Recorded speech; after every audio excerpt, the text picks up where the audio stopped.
Welcome back to Down the Road. If you're a frequent viewer of the show, Dr. Thomas Ambrosio from NDSU is an individual that is very well versed on some of the subjects that are happening around the world, not the least of which is what we're going to talk to him about today, which is Ukraine. Now, he's recently added to his frequent flyer miles, which means that he's had a chance to visit with some more people, not just the people that are around him and have kind of that Midwestern view of what's going on. And so I'm really anxious to talk to him. Dr. Ambrosio, good to have you back coming down the road with us. Glad to be here. Tell people where you were. I was in Amsterdam. I was invited to a workshop on authoritarian soft power, which is basically how authoritarian regimes are able to influence others through a variety of different means, and looking at when it's successful. And I actually looked at it when it was unsuccessful. So, it was a really good workshop. It was an international workshop. It was sponsored by the university there in Amsterdam. And we had a good 2-day session, and hopefully things will come out of it. And we already have a panel that we're hoping to have at our International Studies Association conference in March of 2023. So, and I'll be the discussant for it. I don't know why they want me to discuss things, but here I am. I do. I know exactly. Plain spoken, honest, just lay it out there, which is one of the reasons that we love to have you on this show. What did you find out in Amsterdam that you didn't know before you got there? Well, one thing that was actually interesting, so I am working with a colleague from Denmark on another project, but he had a really interesting paper. And he was the paper looked at how Russian views of threats and how Russian views of on the willingness to use war were increased simply by if Vladimir Putin told them there was a threat, or that Vladimir Putin said we should use force. And what's interesting is that it was experimental study. So it was giving people kind of fake news stories and seeing how their perceptions changed. But it was done before the war in Ukraine, before this kind of endless propaganda that we're seeing within the Kremlin information space, or Kremlin-controlled information space within Russia. So it makes it very clear that, yes, there are opponents to the war in Ukraine and within Russia itself, but probably very, very few. And in fact, some people who saw themselves as Putin opponents were also swayed by this kind of war message and threat message. Again, this is before you actually have a real war going on and sanctions from the West. So I could just imagine what the numbers would look like now. So that was fascinating. And also some other ways in which actually a lot of focus on China, how China has sought to influence other countries, either successfully or unsuccessfully. Though I was joking that had we had the call for papers for the panel or for the workshop now, they would have all been on Russia rather than on China. Most of them were actually on China. Also, not to go too far down a rabbit hole, the relative effectiveness of China's COVID diplomacy in terms of how they frame themselves after the initial wave of COVID hit, but then also the role that they, or the goodwill they sought to achieve by providing countries with aid. And something that probably the United States probably should have done a lot more in terms of providing free vaccines to the world right off the bat, as soon as we got them, as much as we could, just simply to build up that reputational goodwill. Yeah. A couple things there that jump out at me, not the least of which was the reference that you made to Russia and how the Russian people, because these bodies are going back home. There are mothers without their sons anymore. That's just simply happening, and so you would think that would cause them to take a step back and say, "What for?" Obviously they know why their son or their daughter was in a war, but what for? What was to be gained in that war? And if I'm hearing you right, that position that what we're doing is right is strengthening in Russia, and I'm wondering if it isn't because of this. I want to compare this to what the world did back at the end of World War I, where they made Germany pay a price for that war like you wouldn't possibly believe. And they put them in a position where they were a lesser country than many others that they lived directly around, which led to one of the most evil men that has ever been created on this earth. And it led to Adolf Hitler running around telling Germans that, you know what, we need to change things. We need to get back to where we were. Is that the approach that Putin is saying about pulling back, going back to what they were, the old Soviet Union, when it comes to Ukraine? I'm curious about that. Yeah, he's been saying this forever. Of course, we know outrage sells. We know grievance sells. It sells domestically within the United States. It's going to sell in other countries as well. So we should not be surprised that that's something that can be very effective in terms of mobilizing people.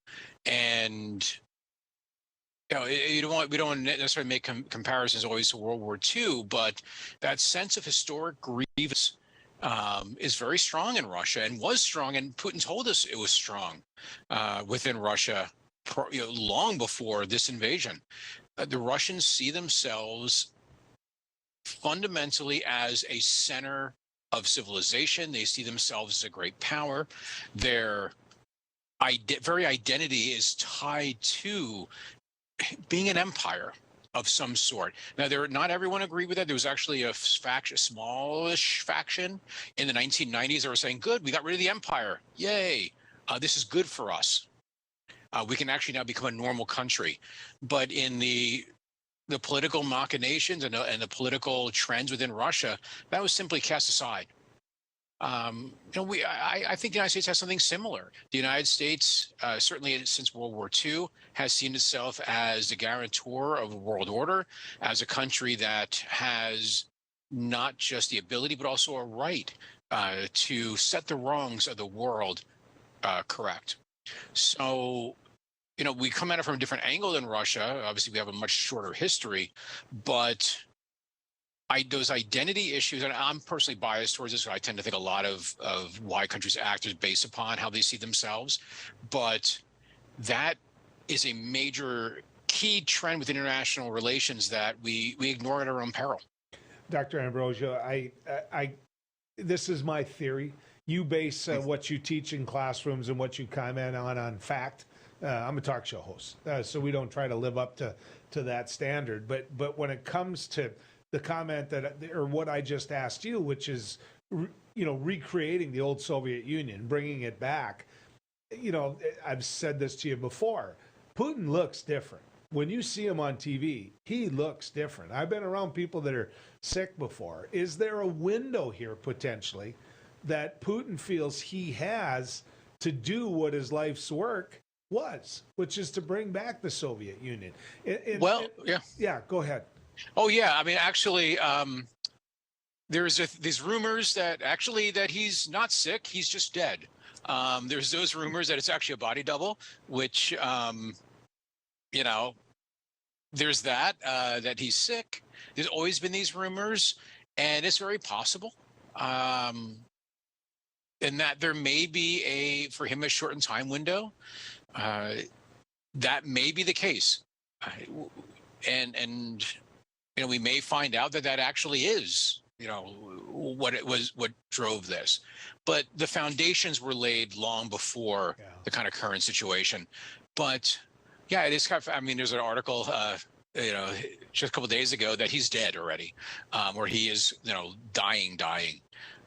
That's very possible. Well, so that would speed up his clock. Well, right. And don't put me down with that theory, Dr. Ambrosio. I don't believe he's dead already.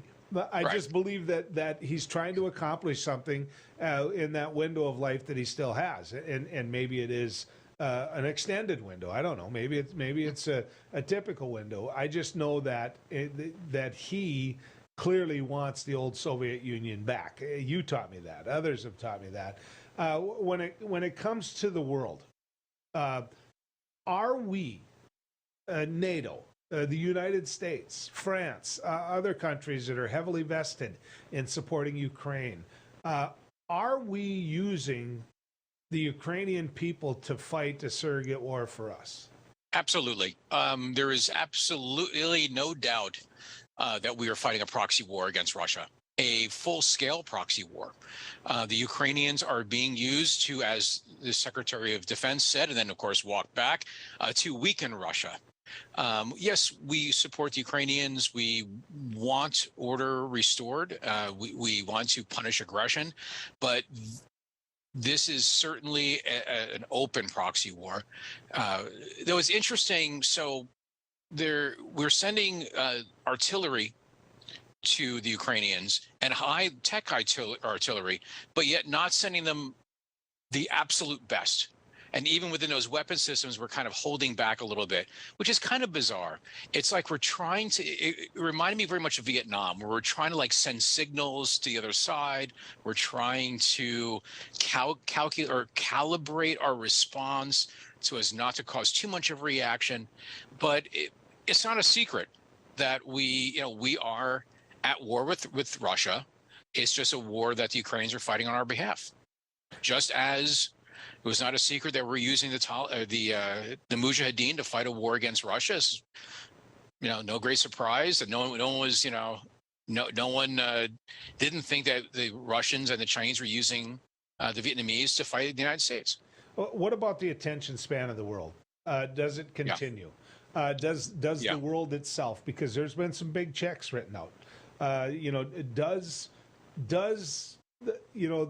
the individuals all over the world sit there and say, look, this is still on my top tier things that I'm going to focus on and pay attention to? Well, even for the American people, it's not. And in all honesty, lots of people, even myself, have our attention span is a certain amount. We have other things going on. But I think actually the bigger issue is that I don't want to call it hyperinflation, but significant inflation that we're seeing throughout the world in terms of everyday goods, especially oil supplies. That is having reverberations, not just globally, but in particular within the Western Alliance. You're already starting to see cracks within the Western Alliance. They're still like, hey, we all support Ukraine. But what we're seeing is countries saying, yeah, maybe we need to figure out exit ramps for Putin. Maybe we need to figure out ways to end this war in a manner that does not leave you or does not give Ukraine its maximalist goals. And what we're seeing is an increasing, fissures within the Western Alliance, but also an increasing divide between the West and the Ukrainian government. So President Macron of France came out and said, we need to make sure we don't humiliate Putin.